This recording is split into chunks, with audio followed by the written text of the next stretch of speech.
যাবজ্জীবন কারাদণ্ডের মেয়াদ ৩০ বছর থেকে কমাচ্ছে সরকার। নারীদের সর্বোচ্চ ২০ বছর এবং পুরুষদের ক্ষেত্রে একটু বেশি করা হবে। এছাড়া জাতীয় নির্বাচন উপলক্ষে প্রস্তুত করা হচ্ছে আইন শৃঙ্খলা রক্ষা বাহিনীকে। সীমানা নির্ধারণ ইস্যুতে বিভিন্ন স্থানে সড়ক অবরোধ দমাতে কঠোর হওয়ার নির্দেশ দেওয়া হয়েছে সংশ্লিষ্টদের। সচিবালয়ে বৈঠক শেষে এসব তথ্য জানান স্বরাষ্ট্র উপদেষ্টা। আরও জানাচ্ছেন দীপু শিকদার।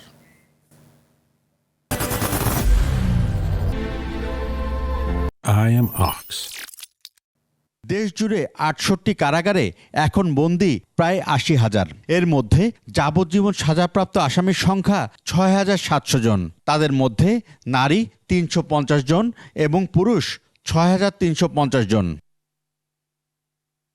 আইন অনুযায়ী যাবজ্জীবন সাজা ৩০ বছর সশ্রম কারাদণ্ড। এমন আসামিদের অনেকেই বয়স্ক হবার কারণে বাড়ছে তাদের চিকিৎসায় খরচ।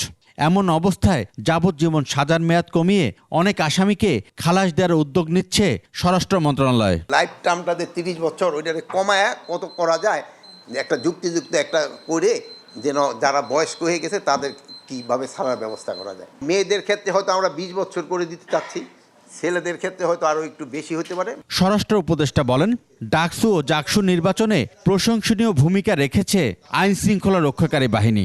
জাতীয় নির্বাচনেও এই ধারা অব্যাহত রাখার প্রস্তুতি চলছে।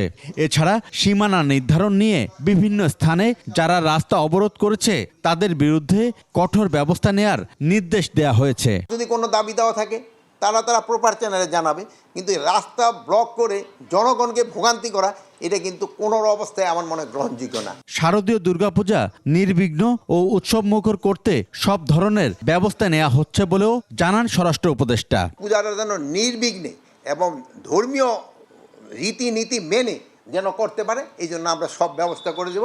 এদিকে তিনি আরো জানান, পুরস্কার ঘোষণার পর পুলিশের লুট হওয়া অস্ত্র উদ্ধারের সংখ্যা বেড়েছে। পুরস্কার ঘোষণার পরও এটা উদ্ধার হচ্ছে। দীপু শিকদার, ২১ টেলিভিশন, ঢাকা।